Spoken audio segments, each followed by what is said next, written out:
No, what's There's next? a fucking countdown. Oh. 1, 2, 3, 4. Noinch. Smoking weed, drinking beers, doing coke, drinking 40, smoking blunts. Who smokes the blunts?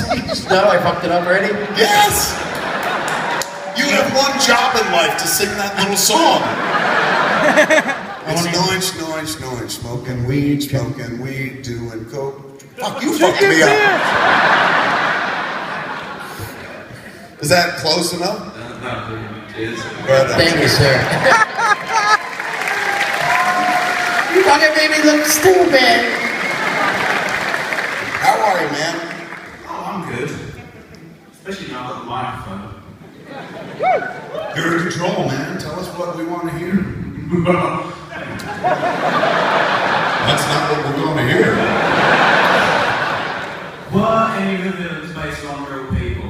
Did a lady get really, really upset at Jay for sexually harassing her outside of Quick Stop?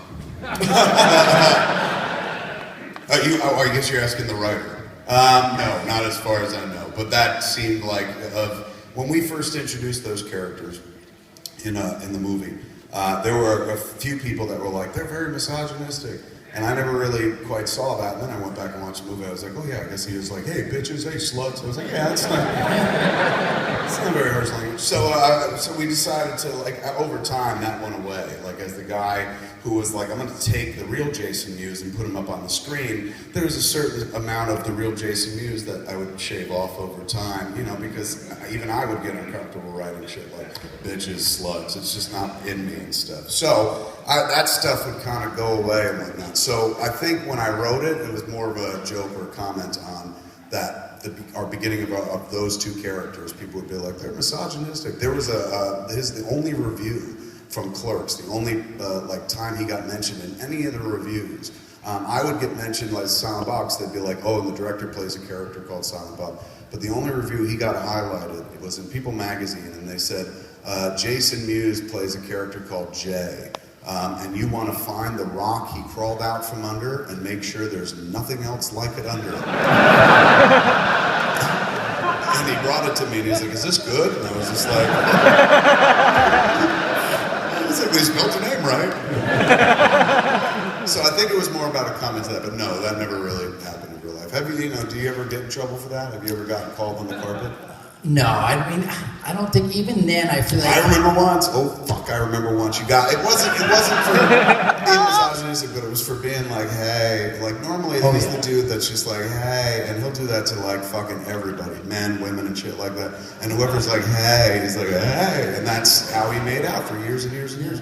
So he would hit on like fucking everybody. We were shooting Jay and Silent Bob Strike Back.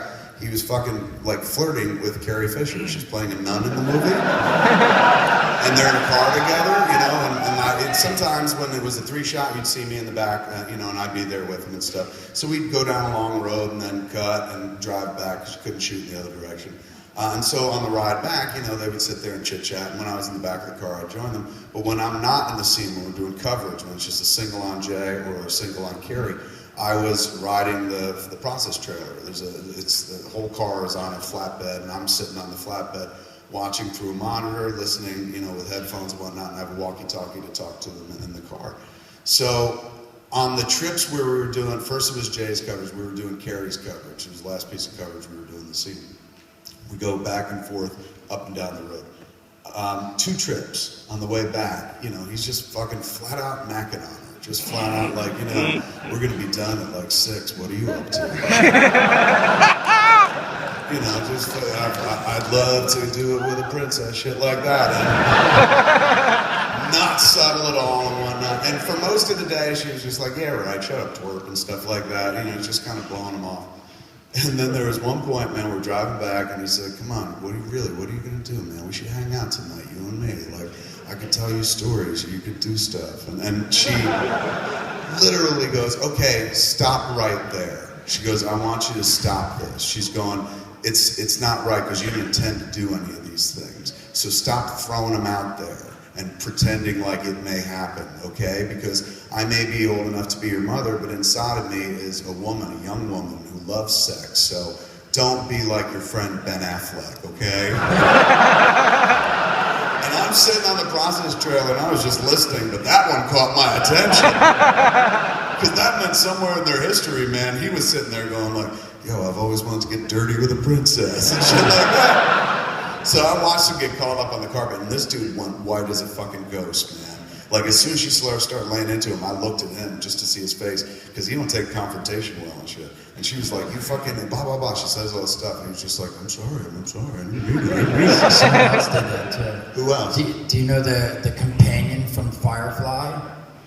Yeah. I was at a convention and she was sitting next to us, and I kept like saying hello to people and like looking over and being like, just like looking at her. I didn't say anything to her, but I was looking at her. Finally, Were you a Firefly fan? Yes. That's why you're looking. I was looking at him. Yes, I was very much so. I was a fan, and the whole cast was there, and I was like, this is awesome. But also, I was like, oh, she's hot. She's fucking hot. And I kept looking over. Finally, she's like, what the fuck are you looking at? And I